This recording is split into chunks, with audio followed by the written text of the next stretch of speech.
We're asked to rank resonance structures, so let's first draw all the resonance structures. So we have 16 total valence electrons, 80 pairs. We'll put carbon in the middle and sulfur and oxygen around the outside, connect them up. And when we complete the octet of the outside atoms, we see we've used all of our electron pairs, but carbon is still electron deficient. So again, we'll need to use or convert two sets of lone pairs to bonding pairs. We can either make two double bonds or we can make a triple bond, one on each side of the molecule. We have the structure of our three resonance structures. They have the same connectivity of atoms. So let's consider two double bonds, in which case each of these outside atoms would have two lone pairs.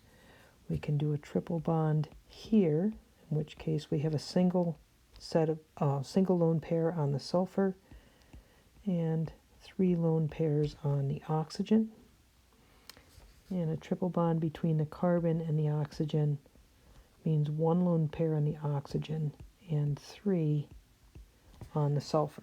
So each of our resonance structure uses all of our 8 electron pairs. Let's determine the formal charge on each atom in each structure. So here we have formal charges for each atom in each structure, and let's apply our rules. The first rule is the one that's most preferred, is with 0 formal charges on each atom.